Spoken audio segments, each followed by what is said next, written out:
Dosa itu pasti ada dampaknya. Anda gelisah, Anda sedih, Anda sakit, ya, Anda khawatir, ya, Anda galau, itu akibat dosa. Itu akibat apa? Dosa. Orang kalau istiqamah dia tidak khawatir, tidak ragu. Kata Allah, innal ladzina qalu rabbuna Allahu tsumma istaqamu fala khaufun 'alaihim wa lahum yahzanun. Sungguhnya orang-orang yang istiqamah, yang berkata kami beriman, tsumma istaqamu, Rabbuna Allah, kata mereka Rabb kami adalah Allah, tsumma istaqamu, kemudian mereka istiqamah, fala khaufun 'alaihim wa lahum yahzanun, tidak ada kekhawatiran bagi mereka dan tidak ada kesedihan. Yang berlalu tidak mereka sedihkan membuat mereka sedih, yang akan datang tidak membuat mereka galau. Itu orang istiqamah. Kapan kita galau, kapan kita sedih, kapan kita khawatir? Karena ada dosa yang kita lakukan. Dan itu dampak dari dosa. Atau kalau kita mengatakan astaghfirullah, ya Allah aku mohon maghfirah darimu, yaitu ya Allah tutuplah dosa-dosaku, jangan kau bongkar aibku di hadapan manusia di dunia apalagi di akhirat. Yang kedua, jangan kau berikan dampak maksiat kepada diriku. Nah, kita sering beristighfar, tapi tidak ada jaminan seluruh dosa-dosa kita diampuni oleh Allah Subhanahu wa taala.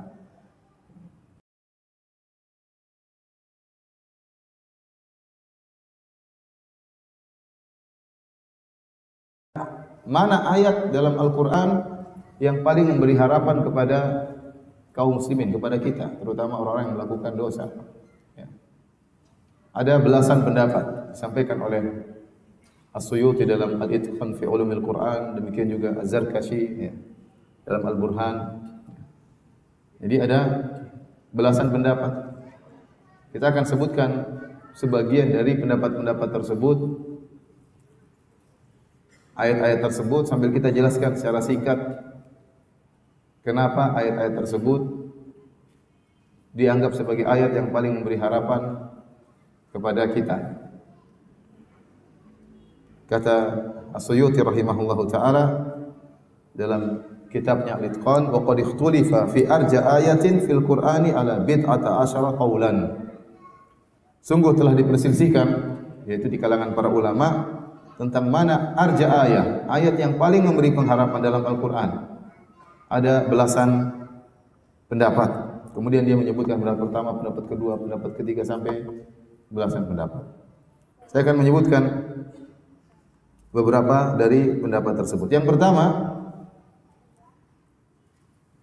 yaitu dalam surat Az-Zumar, ayat yang Allah Subhanahu wa taala berfirman, qul ya ibadiyalladzina asrafu ala anfusihim la taqnatu min rahmatillah innallaha yaghfiru dzunuba jami'an innahu huwal ghafurur rahim. Ya. Dalam surat Az-Zumar ayat berapa itu?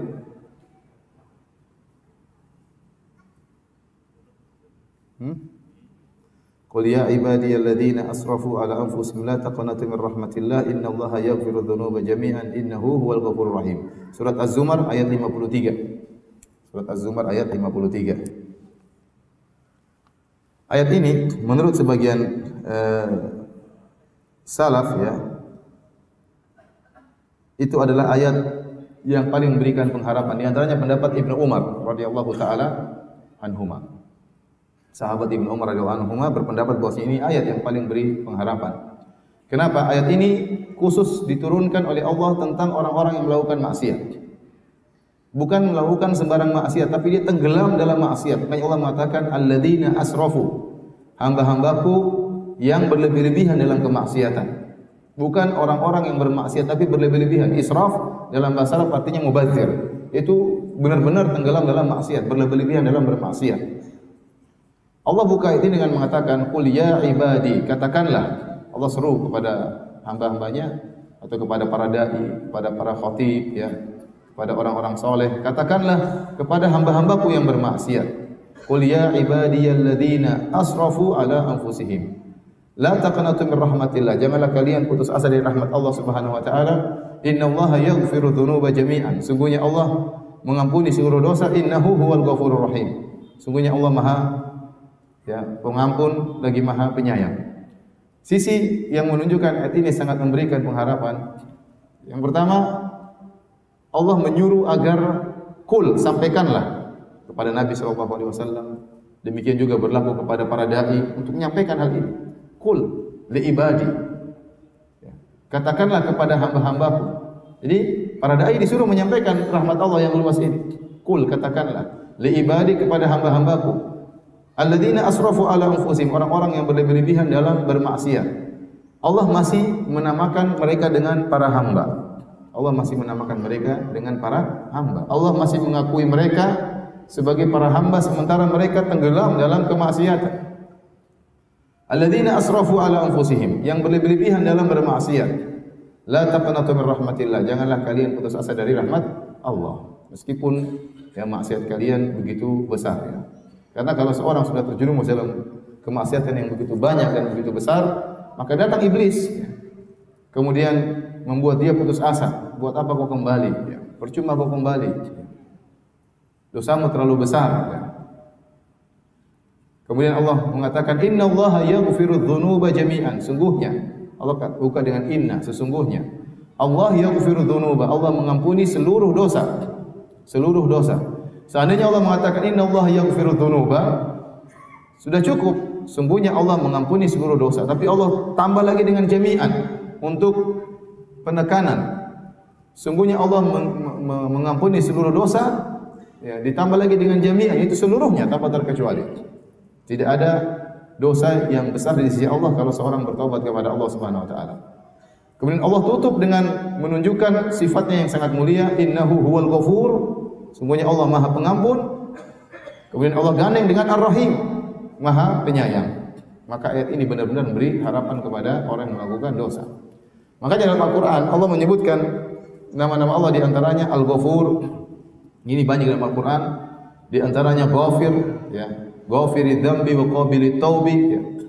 Yang menerima, yang mengampuni dosa dan menerima taubat, Ghafir. Kemudian Ghaffar. Kata Ghaffar, ya. Ghaffar dalam Al-Qur'an Allah sebutkan ya. Ya, seperti perkataan Nabi Nuh, faqultu astaghfiru rabbakum innahu kana ghaffara. Nabi Nuh berkata kepada kaumnya, beristighfarlah kepada Rabb kalian, sungguhnya dia adalah Ghaffar. Ghaffar, Ghafir dan Ghafur.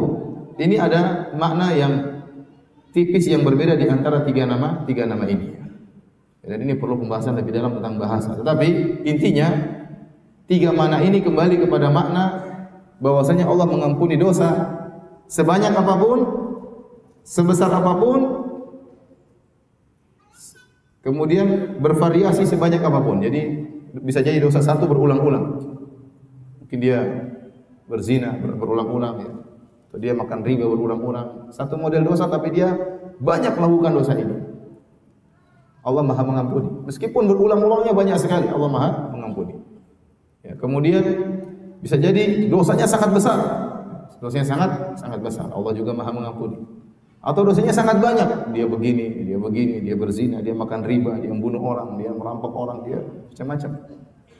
Ternyata kalau dia bertobat kepada Allah, sebesar apapun dosanya, berulang-ulang dosanya, sebanyak apapun dosanya, Allah Maha mengampuni. Nah, barang siapa membaca ayat ini maka akan buka harapan baginya untuk segera kembali kepada Allah Subhanahu wa taala. Makanya kita tahu kisah tentang seorang yang membunuh 100 nyawa, setelah dia membunuh 99 nyawa, timbul dalam hatinya ingin bertobat ya.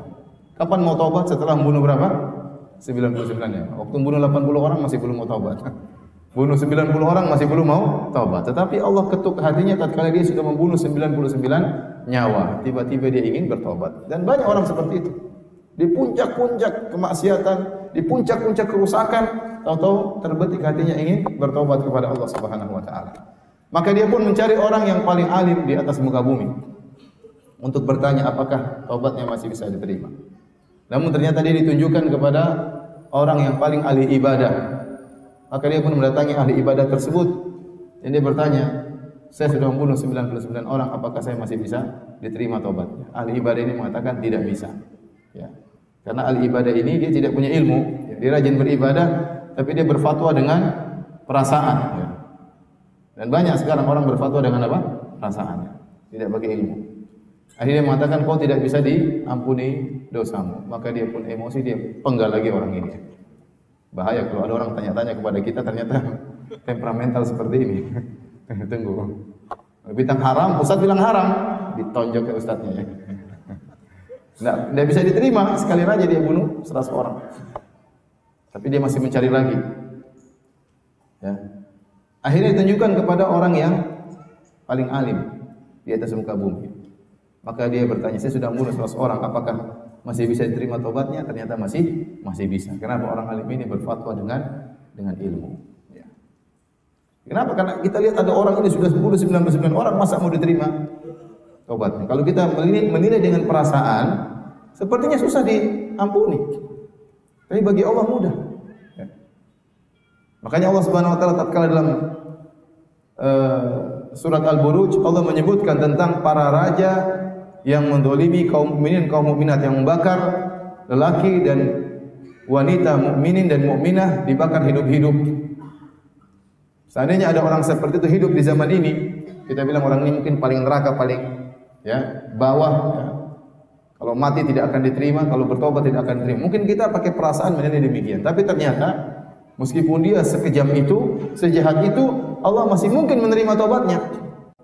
Makanya Allah berfirman, innal ladzina fatanul mu'minina wal mu'minati tsumma lam yatubu falahum adzabu jahannam wa lahum adzabul hariq. Sungguhnya orang-orang yang menyiksa kaum mukminin dan menyiksa kaum mukminat, itu membakar mereka hidup-hidup, digali parit, dinyalakan api, kemudian disuruh untuk masuk terbakar hidup-hidup. Sangat sadis dan sangat kejam. Kemudian nonton dengan begitu senang menyaksikan bagaimana tersiksanya kaum mukmin kaum mukminat. Ini puncak kebengisan yang luar biasa. Dia menyiksa mereka sambil nonton, senang melihat kaum mukminin disiksa dan dibakar oleh mereka. Tapi Allah masih mengatakan bagi mereka adab yang pedih dan bagi mereka adab yang membakar. Tapi Allah mengatakan sebelumnya tsumma lam yatubu, namun mereka tidak bertobat. Artinya apa? Seandainya mereka bertobat, diterima oleh Allah Subhanahu wa taala. Seandainya mereka bertobat. Saya ulangi ayatnya, kata Allah, innal ladzina fatanul mu'minina wal mu'minati tsumma lam yatubu. Sungguhnya orang-orang yang menyiksa kaum mukminin kaum mukminat kemudian tidak bertobat, falahum adzabu jahannam wa lahum adzabul hariq. Bagi mereka adab yang pedih dan bagi mereka adab yang membakar. Allah kasih syarat tsumma lam yatubu, kemudian mereka tidak bertobat. Kita bisa pahami seandainya mereka bertobat diterima oleh Allah Subhanahu wa taala. Makanya sebagian salaf waktu membaca ayat ini dia mengatakan, "Unzuru ila karamillah." Lihatlah bagaimana dermawannya Allah, bagaimana baiknya Allah. Qatalu awliya Allah, mereka telah membunuh wali-wali Allah, membakar wali-wali Allah, tapi Allah masih buka pintu tobat bagi mereka. Orang paling bejat di alam semesta ini siapa? Fir'aun. Fir'aun ngaku sebagai Tuhan, kurang ajarnya luar biasa. Kalau kita misalnya punya perusahaan, kita yang bangun semua perusahaan, tahu-tahu ada anak buah kita, ngaku saya pemilik perusahaan ini, kita jengkel atau tidak?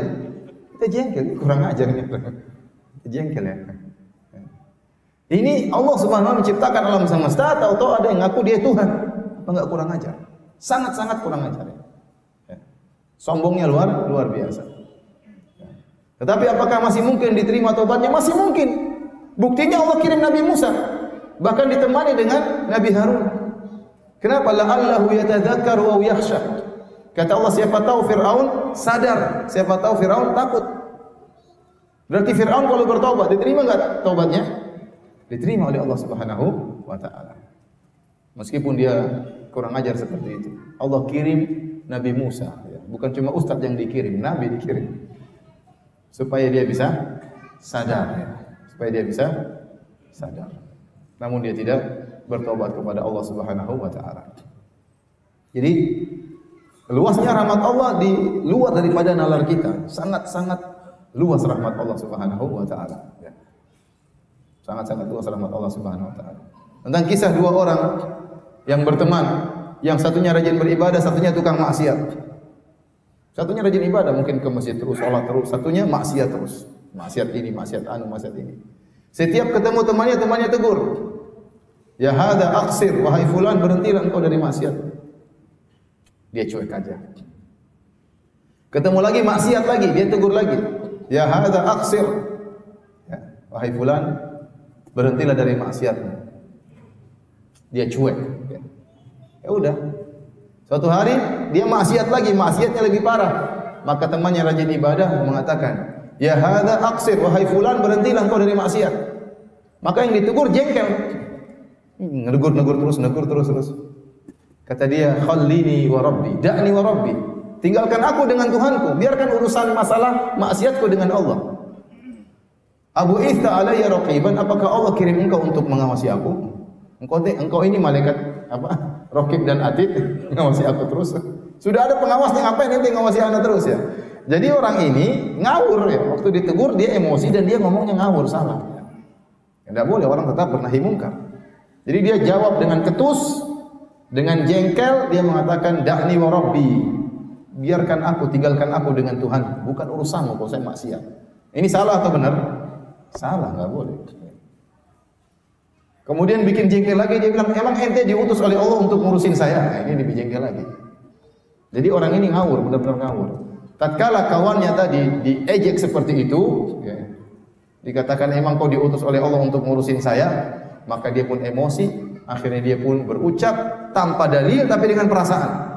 Dia mengatakan, ya, la yaghfirullahu lak, Allah tidak akan ampuni kamu. Dia punya kesimpulan yang dibangun di atas kemarahan dia. Terungkaplah perkataan Allah tidak akan ampuni kamu. Benar, karena model kamu seperti ini. Ditegur enggak mau, ditegur malah ngeyel, ditegur malah balas, ditegur malah ngejek. Ya udah, la yaghfirullahu lak, Allah tidak akan ampuni kamu. Maka Allah pun mematikan mereka berdua. Allah marah.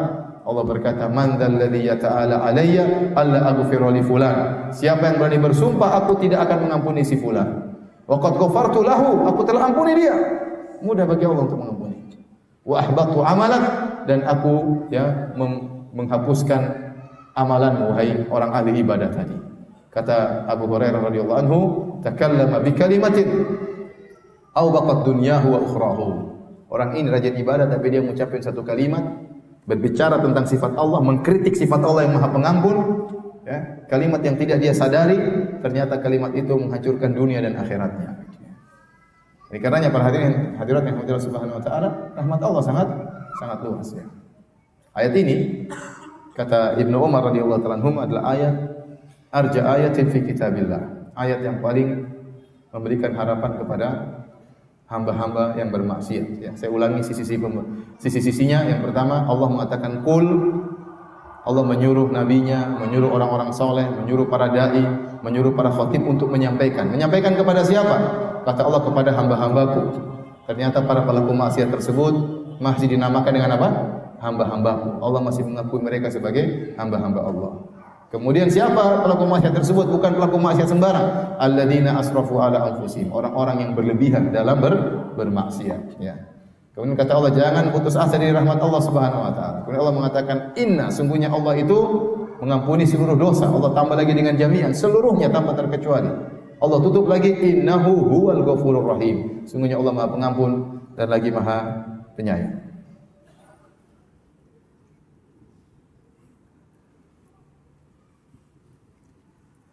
Baik.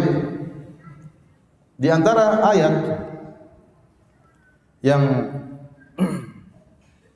sangat memberikan harapan kepada para pelaku dosa, yaitu dalam surat Ad-Duha ayat 5. Dalam surat Ad-Duha ayat 5. Kata Allah, "Walau sawfa yu'tika rabbuka fatarda." Walau sawfa yu'tika rabbuka fatarda. Ya. Yang artinya ya,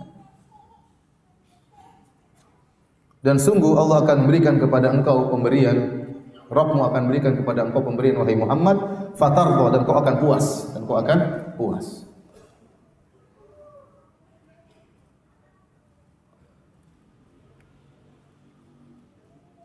Dan ini pendapat Ali bin Abi Thalib radhiyallahu taala anhu. Diriwayatkan oleh Abi Nuaim dalam Al-Hilyah dari Ali bin Abi Thalib, dia berkata, "Innakum ya ma'syar ahli al-Iraq taqulun arja ayatin fil Qur'an qul ya ibadiyalladzina asrafu." Jadi Ali pernah berkata kepada penduduk negeri Irak, dia berkata, "Wahai kalian penduduk negeri Irak, menurut kalian ayat yang paling memberi harapan dalam Al-Qur'an adalah qul ya ibadiyalladzina asrafu." Ayat yang tadi kita bahas awal, surat Az-Zumar. Lakinna ahlul kitab, tapi kami ahlul kitab, ahlul bait, lakinna ahlul bait, akan tapi kami keluarga Nabi sallallahu alaihi wasallam, naqul, menurut kami, inna arja ayatin fi kitabillah, ayat yang paling beri pengharapan adalah wala saufa yu'tika rabbuka fatarda. Sungguh Allah akan berikan kepada engkau pemberian. Rabbmu akan berikan kepada engkau pemberian dan kau akan puas. Yakni wa hiya syafa'ah, yaitu syafaat. Jadi syafaat Nabi sangat memberikan harapan Dan Allah mengatakan, kau akan puas wahai Muhammad. Allah tidak akan mengecewakan Nabi Muhammad di akhirat.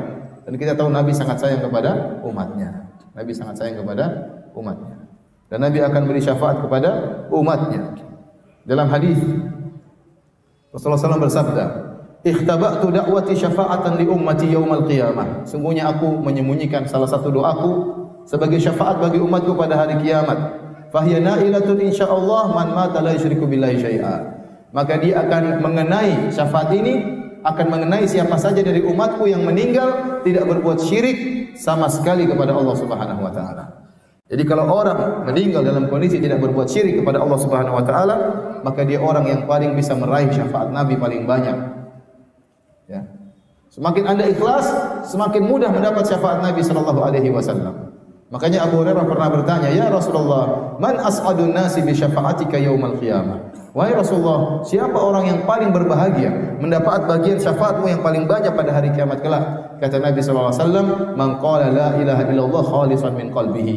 Orang yang mengucapkan la ilaha illallah dan dia ikhlas dari hatinya. Itu hadis yang ini, kalau hadis Abu Hurairah Nabi mengatakan yang paling berhak mendapatkan syafaatku orang yang mengucapkan la ilaha illallah ikhlas dari hatinya.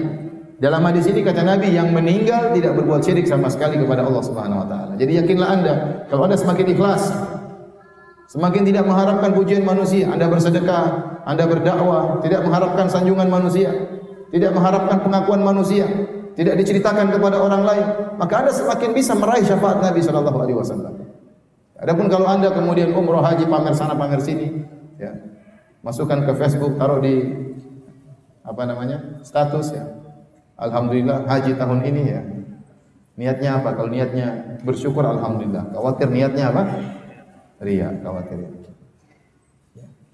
Sedang iktikaf jangan diganggu ya. Jadi riya tanpa ya dengan malu-malu lakukan apa? Riya. Ya. Hati-hati. Ingin dipuji, ingin disanjung, ingin diakui oleh orang lain ini mengurangi keikhlasan. Tapi kalau Anda semakin ikhlas, tidak mengharapkan pujian manusia, tidak mengharap pamrih manusia, tidak mengharapkan pengakuan dari orang lain, ya, tapi hanya mengharapkan dari wajah Allah Subhanahu wa taala, maka Anda semakin mudah meraih syafaat dari Nabi sallallahu alaihi wasallam. Dan di antara syafaat Nabi sallallahu alaihi wasallam adalah kepada pelaku dosa besar.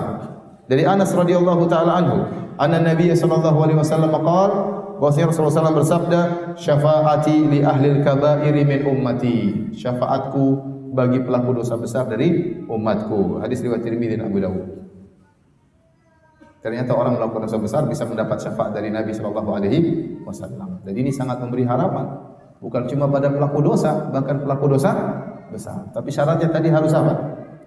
Ikhlas. Meninggal tidak boleh apa? Syirik. Maka saya ingatkan kepada para hadirin dan hadirat berusaha mempelajari apa itu syirik dan apa itu jenis-jenis kesyirikan secara detail. Karena syarat untuk bisa meraih syafaat Nabi, semakin besar kita dapatkan syafaat Nabi, syaratnya meninggal dalam kondisi tidak berbuat kesyirikan sama sekali. Nah, bagaimana kita bisa meninggalkan kesyirikan kalau kita tidak tahu apa itu syirik? Ya. Bagaimana kita bisa meninggalkan kesyirikan kalau kita tidak tahu jenis-jenis kesyirikan? Maka kita harus belajar apa itu syirik. Apa itu jenis-jenisnya? Araftu syarra li syarri walakin li tawqihi. Man lam ya'rif syarra min al-khair yaqa fihi. Aku mengenal keburukan bukan untuk melakukannya, tapi aku mengenal keburukan untuk menjauhinya. Kenalilah kesyirikan agar kita bisa menjauhi segala bentuk kesyirikan. Jadi menurut Ali bin Abi Thalib, ayat yang paling memberi pengharapan bagi kaum muslimin adalah wala saufa yu'tika rabbuka fatarda. Kata Allah, Allah berjanji sungguh Rabbmu akan memberikan engkau pemberian pada hari kiamat sampai kau puas. Dan kita tahu bagaimana sayangnya Nabi kepada umatnya. Bagaimana sayangnya Nabi kepada umatnya. Nabi akan berusaha memberi syafaat kepada umatnya. Namun memang tidak semua orang meraih syafaat Nabi sallallahu alaihi wasallam. Jika seorang meninggal dalam kondisi tidak syirik, maka sangat besar kemungkinan dia meraih syafaat Rasulullah sallallahu alaihi wasallam. Baik.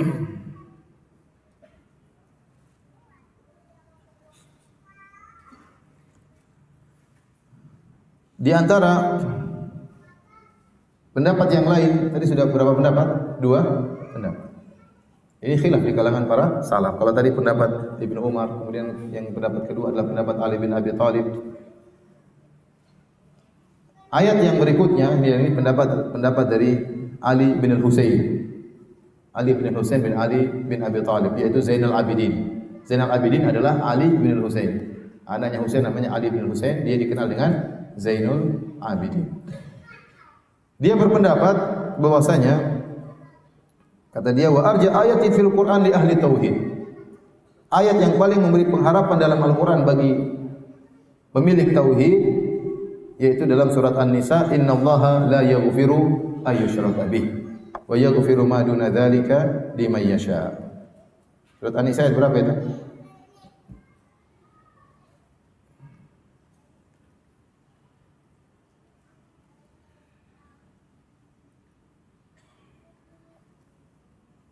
Dalam An-Nisa ayat 48, surat keempat surat An-Nisa ayat 48 dan ayat 116 dan ayat 116.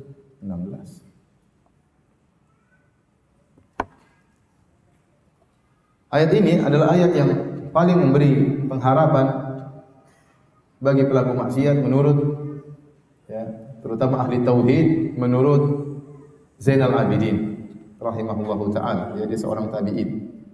Kenapa? Karena Allah berfirman, innallaha la yaghfiru ayyushraka bih. Sungguhnya Allah tidak mengampuni dosa syirik.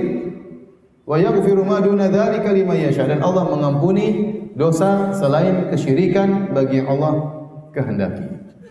Berarti kalau ada orang meninggal dunia selama dia tidak berbuat kesyirikan, dia masih mungkin diampuni. Dia masih sangat mungkin untuk diampuni.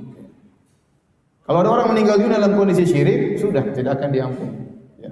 Kekal dalam neraka selama-lamanya. Tapi kalau dia meninggal dalam kondisi bermaksiat, apakah kita bisa vonis masuk neraka? Jawabannya tidak bisa. Karena menurut akidah Ahlussunnah wal Jamaah, semua yang melakukan dosa besar selain kesyirikan tahta masyiatillah, di bawah kehendak Allah Subhanahu wa taala. Insya'a adzabahu wa insya'a afa anhu. Kalau Allah berkehendak Allah azab dia, kalau Allah berkehendak Allah akan ampuni dia. Ada orang misalnya qadarullah ya, la qadarullah meninggal dalam kondisi lagi bermaksiat ya. Lagi mencuri tahu-tahu ditangkap sama masyarakat, dibakar hidup-hidup sama masyarakat. Ini mati konyol atau bukan? Ini mati konyol, mati su'ul khotimah, mati paling buruk seperti ini. Tapi apakah dia pasti masuk neraka? Jawabannya tidak. Kenapa? Itu bukan dosa syirik. Itu bukan dosa syirik. Ada orang berzina, tahu-tahu meninggal dunia. Dan ini banyak terjadi. Orang bilang meninggal di atas tali pusar. Lagi berzina ya. Berzina di hotel, ketemu dengan cewek panggilan ya. Ya, istrinya tidak tahu dia berzina, tahu-tahu kena serangan jantung, meninggal lagi berzina. Ini namanya su'ul khotimah. Mati dalam kondisi sangat buruk ya. Tapi apakah dia pasti masuk neraka? Jawabannya tidak. Itu dosa bukan dosa kesyirikan. Ada orang mati gantung diri, bunuh diri. Apakah dia pasti masuk neraka? Jawabannya tidak. Itu dosa. Ya. Tetapi tidak bisa kita vonis dia pasti masuk apa? Neraka. Kenapa? Karena itu bukan dosa kesyirikan.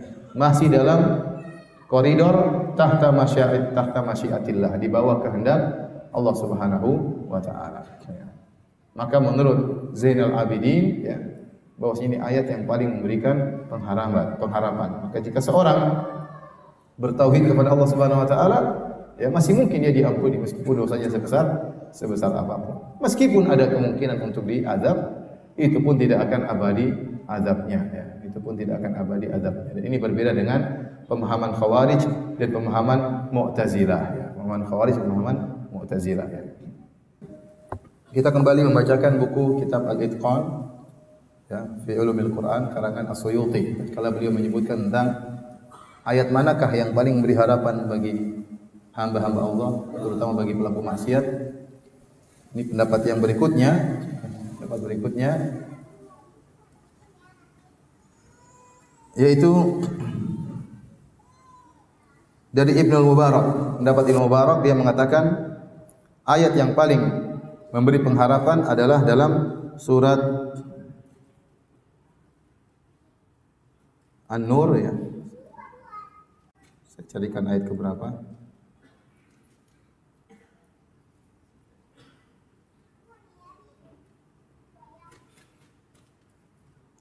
Surat An-Nur ayat 22. Surat An-Nur surat 24 ayat 22.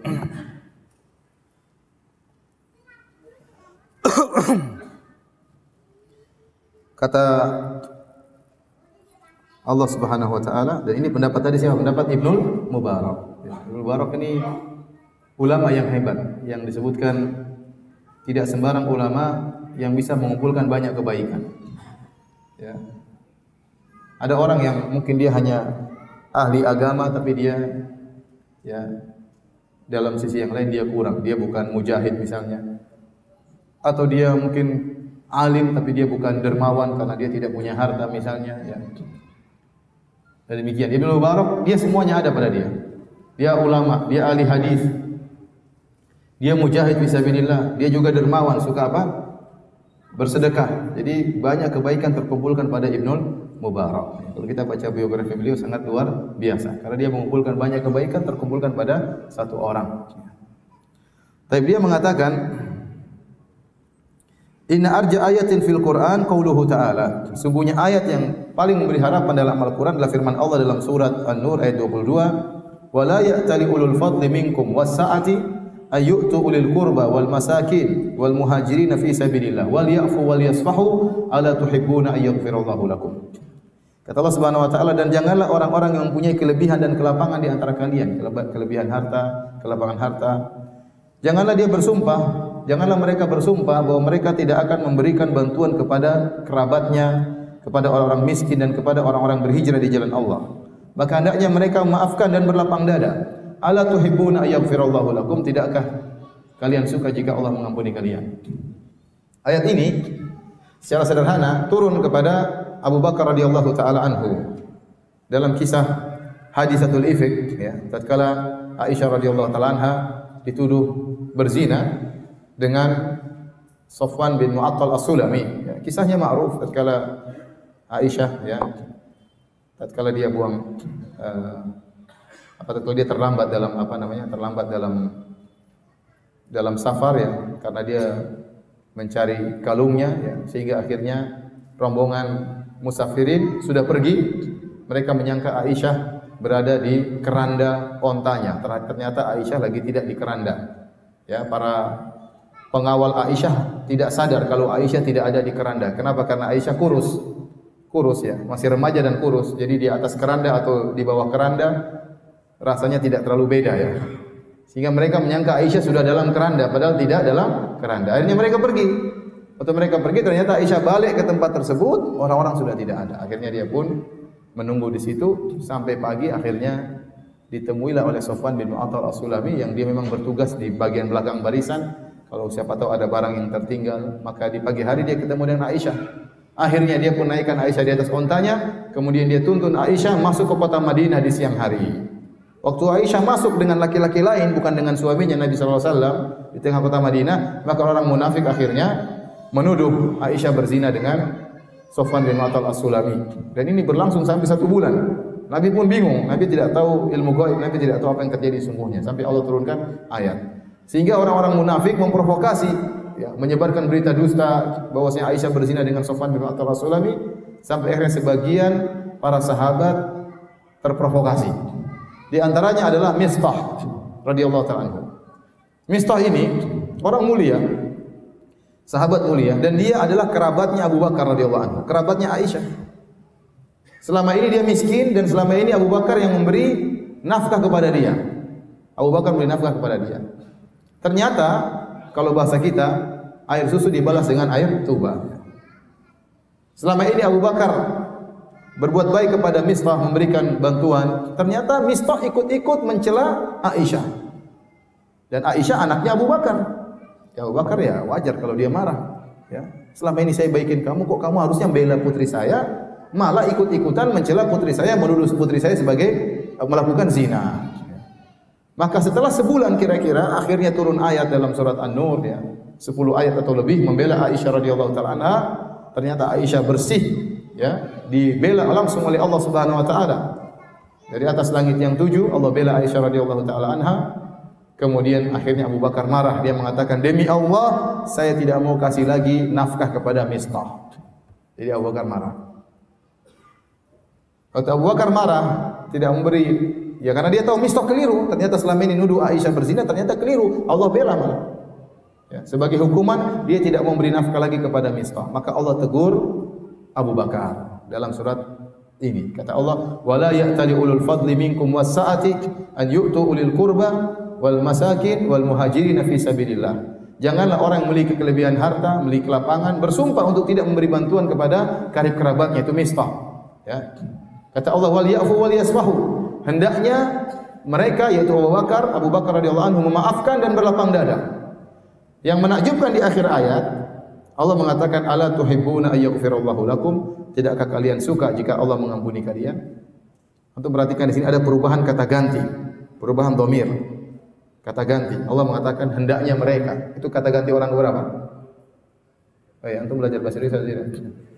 Kata ganti orang pertama, orang kedua sama orang ketiga. Mereka itu orang ketiga. Kata Allah hendaknya mereka memaafkan dan berlapang dada. Kemudian Allah ganti, Allah rubah kata gantinya, apakah kalian? Jadi kata ganti orang kedua. Apa kalian tidak suka jika kalian diampuni oleh Allah Subhanahu wa taala? Berarti ayat ini meskipun turun kepada mereka, kepada siapa? Abu Bakar dan yang semisalnya, ternyata berlaku juga bagi kalian. Ternyata berlaku juga bagi kalian. Ya. Karena kalau kata gantinya masih kata ganti orang ketiga, seakan-akan hanya berlaku kepada Abu Bakar. Tapi Allah rubah kata gantinya, "Ala tuhibbuna ayyagfirallahu lakum?" Tidakkah kalian suka jika Allah mengampuni kalian?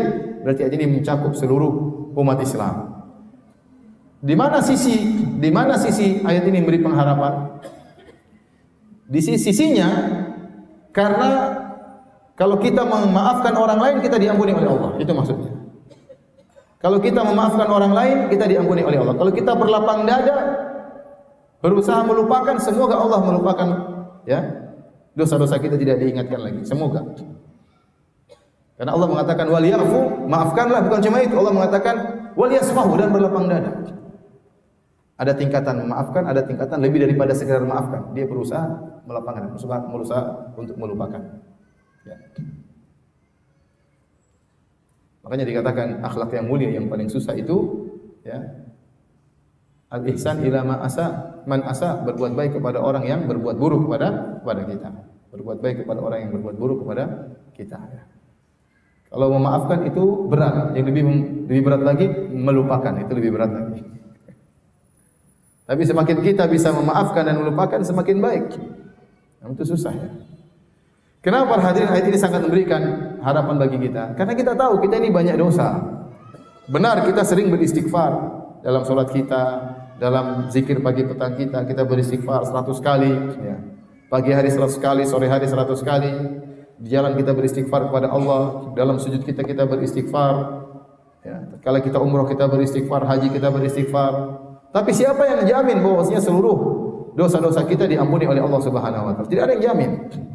Istighfar itu artinya apa? Istighfar, astagfirullah, artinya ya Allah, atlubu minka al-maghfirah. Ya Allah, aku mohon darimu al-maghfirah. Ini sudah sering saya jelaskan dalam kajian-kajian saya. Dan al-maghfirah itu artinya ya Allah, tutuplah dosa-dosaku dan hilangkanlah dampak buruk dari dosa-dosaku. Karena dosa itu sangat mudah dibongkar oleh Allah dan pasti ada dampak buruknya. Al-maghfirah diambil dari kalimat mikfar. Mikfar adalah helm yang dipakai oleh prajurit yang memiliki dua fungsi. Fungsi pertama menutup kepala sang prajurit, yang kedua melindungi dari hantaman pedang dari musuh. Tidak semua penutup kepala disebut dengan mikfar. Contohnya songkok, kolan suwa tidak dikatakan mikfar. Kenapa? Fungsinya cuma satu, hanya menutup, namun dia tidak melindungi. Sorban juga tidak dikatakan mikfar, karena fungsinya cuma satu, hanya menutup, tidak melindungi. Adapun helm yang dipakai prajurit fungsinya dua, menutupi dan melindungi. Nah, demikianlah kita mohon kepada Allah maghfirah. Astaghfirullah artinya ya Allah, aku mohon kepada Engkau dua perkara ya Allah. Pertama, tutupilah aib dosa-dosaku. Jangan Kau bongkar di dunia, apalagi di akhirat. Ini yang pertama. Yang kedua, janganlah Engkau beri dampak dari dosa-dosaku, karena dampak dosa bisa di dunia, terlebih lagi di akhirat. Dosa itu pasti ada dampaknya. Anda gelisah, Anda sedih, Anda sakit, ya. Anda khawatir, ya. Anda galau, itu akibat dosa. Itu akibat apa? Dosa. Orang kalau istiqamah dia tidak khawatir, tidak ragu. Kata Allah, "Innal ladzina qalu rabbuna Allahu tsumma istaqamu fala khaufun 'alaihim wa lahum yahzanun."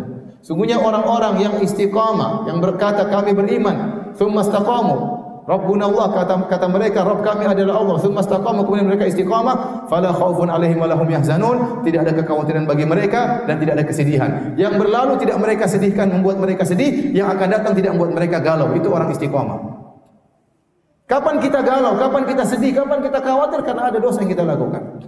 Dan itu dampak dari dosa. Nah, tatkala kita mengatakan astaghfirullah, ya Allah aku mohon maghfirah darimu, yaitu ya Allah tutuplah dosa-dosaku, jangan kau bongkar aibku di hadapan manusia di dunia apalagi di akhirat. Yang kedua, jangan kau berikan dampak maksiat kepada diriku. Nah, kita sering beristighfar, tapi tidak ada jaminan seluruh dosa-dosa kita diampuni oleh Allah Subhanahu wa taala. Bisa jadi ada dosa-dosa yang tidak Allah ampuni. Ada cara lain agar dosa-dosa tersebut diampuni oleh Allah. Caranya Anda mengampuni orang lain. Caranya Anda mengampuni orang lain. Maka Allah mentakdirkan ada orang menzalimi Anda. Allah mentakdirkan ada orang ngata-ngatain Anda. Allah mentakdirkan ada orang mengejek Anda, merendahkan Anda. Maafkan dia. Ini kesempatan dosa-dosa Anda yang belum terhapuskan diampuni oleh Allah Subhanahu wa taala. Maka ayat ini dikatakan sebagai arja ayatin fi kitabillah menurut Ibnu Mubarak. Ayat yang paling memberi harapan kepada hamba-hamba Allah. Karena dosa-dosa bisa diampuni dengan cara kita mengampuni orang lain. Tapi itu sangat susah ya. Sangat susah ya. Kebanyakan orang kalau sudah diganggu dia ingin balas ya. Kalau bisa dibalas lebih parah daripada. Saya sebenarnya sabar tapi dia kurang ajar sekali ya. Itu namanya enggak sabar ya. Memang susah, tapi ya begitulah. Kalau Anda renungkan ayat ini, ketahuilah kalau ada orang ngata-ngatain Anda, ada orang menuduh-nuduh Anda, ada orang mengejek Anda, merendahkan Anda, itu pasti terjadi. Ya, ada orang suudzon sama Anda, dan itu pasti terjadi. Namanya dalam siapapun Anda, ya. Siapapun Anda, ya, ustadz kah, bukan ustadz kah, direktur lah, apalagi pegawai lah, semuanya pasti dizolimi. Dia pasti pernah merasakan hal ini, dizolimi oleh orang. Dizolimi oleh orang yang jauh maupun yang dekat. Terkadang dizolimi sama orang jauh, terkadang dizalimi sama tetangganya, terkadang disakiti oleh keluarganya, disakiti oleh suaminya, disakiti oleh istrinya, disakiti terkadang oleh kakak dan adiknya, orang tuanya. Ya sudah, maafkan aja. Maafkan, ini kesempatan dosa-dosa Anda diampuni oleh Allah Subhanahu wa taala. Baik, kita lanjutkan.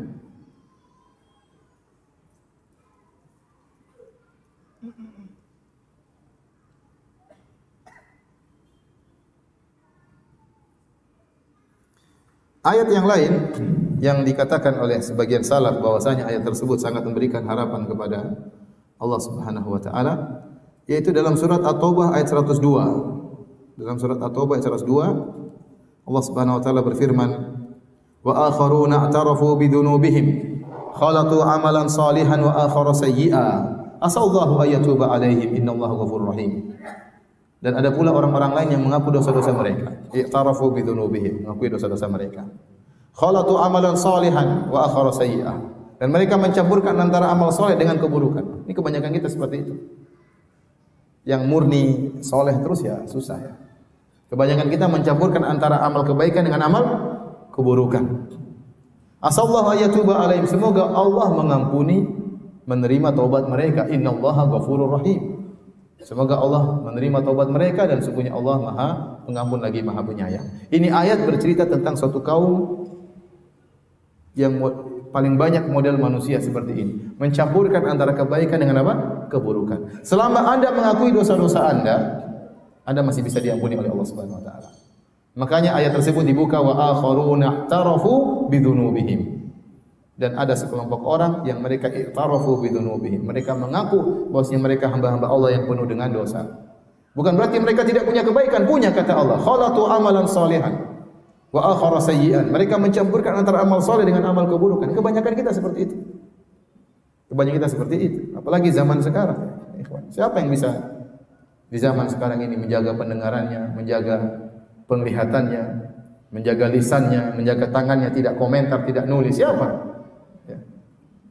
Kalau sudah lihat sesuatu pingin komentar, lihat sesuatu pingin nulis, dan tulis komentar terkadang celaan, terkadang tuduhan, terkadang analisa yang ngawur. Ya, dan macam-macam pandangan, siapa yang bisa jaga pandangannya ya. Apalagi di zaman sekarang ini. Fitnah kita bawa kemana-mana, fitnah di HP kita. Siapa orang punya akun Twitter, Facebook, Instagram tidak pernah lihat maksiat? Siapa coba? Tidak ada, kecuali orang buta yang lihat maksiat.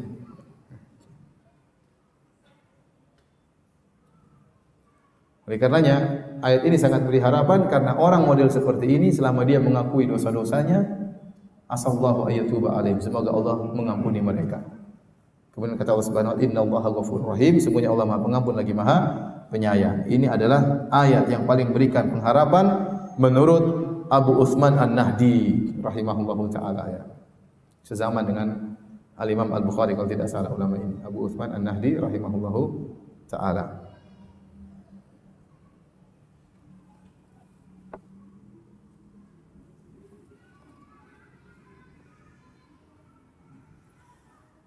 Kemudian di antara ayat yang sangat memberikan harapan kepada hamba-hamba Allah Subhanahu wa taala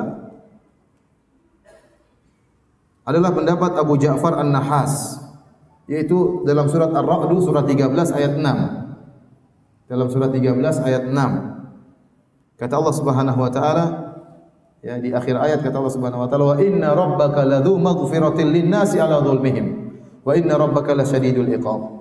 Sungguhnya Tuhanmu benar-benar mempunyai ampunan yang luas bagi manusia meskipun mereka zalim. Wa inna rabbaka ladzu maghfiratin linnas. Sungguhnya Allah Maha Pengampun yang luas, ampunan yang luas kepada manusia meskipun mereka zalim. Ya, meskipun mereka zalim ya. Allah tidak mengatakan sungguhnya Allah memiliki pengampunan yang luas kepada manusia atas kebaikan mereka, tidak. Tapi Allah mengatakan atas kezaliman mereka. Dan Allah tutup ayatnya, wa inna rabbaka lasyadidul iqab. Sungguhnya Allah itu azabnya sangat pedih. Azab Allah sangat pedih, tapi ternyata meskipun manusia zalim, Allah memiliki ya ampunan yang sangat luas ya. Maka seorang yang berbuat zalim jangan dia putus asa, karena ayat ini mengatakan Allah memiliki ampunan bagi orang yang berbuat zalim kepada dirinya. Maka masih sangat mungkin diampuni oleh Allah Subhanahu wa taala.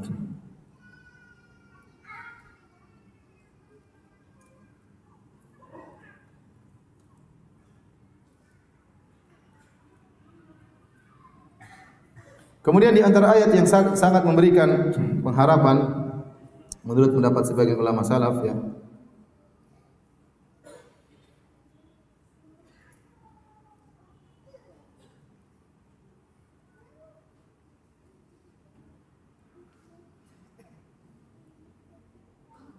Surat Asy-Syura ayat 30. Surat Asy-Syura ayat 30. Allah Subhanahu wa taala berfirman, wa ma asabakum min musibatin fa bima kasabat aydikum wa ya'fu an katsir. Apa saja yang menimpa kalian berupa musibah, maka ini akibat ulah perbuatan kalian dan akan mengampuni, dan Allah mengampuni banyak dosa-dosa kalian. Saya ulangi, tidak ada musibah yang menimpa kalian, musibah apapun kecuali akibat ulah kalian. Wa ya'fu an katsir, dan Allah banyak mengampuni dosa-dosa kalian ya. Ayat ini dari mana? Menunjukkan ayat yang sangat memberi harapan kepada kita dari dua sisi. Pertama, Allah mengatakan wa ya'fu an katsir. Berarti apa? Berarti banyak dosa-dosa kita yang tidak dianggap oleh Allah Subhanahu wa taala. Taruhlah kita mungkin melakukan dosa 1000, banyak mungkin 300 Allah ampuni, Allah tidak peduli. Berarti sudah harapan yang luar biasa. Paham? Jadi Allah mengatakan ma asabakum min musibatin fa bima kasabat aydikum wa ya'fu an katsir. Ya, betapa banyak dosa-dosa, tidak ada satu musibah pun yang menimpa kalian kecuali akibat ulah perbuatan kalian, dan Allah mengampuni banyak. Jadi banyak dosa-dosa yang Allah ampuni. Allah kasih gratisan begitu saja. Dan Allah sangat baik ya ikhwan. Coba, kurang baiknya apa Rabb kita? Kalau kita melakukan satu perbuatan baik, di pahala 10 kali lipat minimal. Kalau enggak 10 kali lipat, 70 kali lipat. Kalau enggak 700 kali lipat. Kalau enggak adhafan katsira, berlipat-lipat. Kalau kita maksiat cuma dihitung satu. Kita satu maksiat, dosanya satu. Satu maksiat, dosanya satu. 10 maksiat, dosanya 10. Kalau kebaikan, satu kebaikan bisa jadi dihitung 10 kebaikan, bisa jadi 70 kebaikan, bisa jadi 700 kebaikan, bisa jadi lebih daripada itu. Jadi Sudah sangat baik Allah. Jadi malaikat nyatatnya sebenarnya tidak seimbang. Tidak seimbang antara dosa dengan kebaikan. Sudah begitu, kalau kita melakukan kebaikan, dicatat banyak kebaikan, Allah juga banyak yang Allah cuekin. Allah tidak pedulikan. Allah ampuni. Wa ya'fu an katsir. Kemudian sisa dosa yang tidak diampuni oleh Allah ini, sebagiannya Allah segerakan hukuman di dunia. Agar kita tidak rasakan di akhirat. Ini sisi kedua. Wa ma asabakum min musibatin fabima kasabat aydikum. Tidak ada musibah yang menimpa kalian kecuali akibat perbuatan kalian. Makanya tidak ada yang menimpa seorang muslim, apakah kesedihan, gundah gulana, kekhawatiran, sakit, ya, kecelakaan, ya, apa saja yang buat dia sedih, susah, kecuali itu akan mengurangi dosa-dosanya. Ini sebenarnya, ya, ayat ini menurut sebagian ulama adalah memberi harapan kepada kita. Karena kita tahu kita tidak luput dari kesedihan. Terkadang kita gelisah, terkadang kita sakit. Sudah itu semua mengurangi dosa-dosa kita. Dia tidak tahu, makanya Rasulullah SAW mengatakan la tasubbul humma. Janganlah kalian mencaci maki demam. Kalian tidak tahu demam itu banyak mengurangi dosa-dosa kalian. Seandainya kalian tidak kasih demam, bahaya di akhirat. Tapi jangan minta demam ya. Tapi kata Nabi, kalau kalian terkena demam, kata Nabi la tasubbul humma. Jangan kalian mencaci maki apa? Demam. Kalian tidak tahu bahwasanya di balik demam itu banyak sekali dosa-dosa kalian yang Allah gugurkan. Banyak yang dosa yang Allah gugurkan. Jadi sebenarnya musibah ayat ini, subhanallah, terkadang kita bingung mana sisi harapannya. Orang dengar ma asabakum musibatin fa bima kasabat aydikum. Tidak ada satu musibah menimpa kalian kecuali ya akibat ulah perbuatan kalian. Seakan-akan ayat yang memberi ketakutan, tapi ternyata menurut sebagian salaf ini ayat bukan memberi ketakutan tapi memberikan apa? Harapan. Karena sebagian dosa-dosa kita digugurkan dengan sebagian kesulitan yang kita hadapi.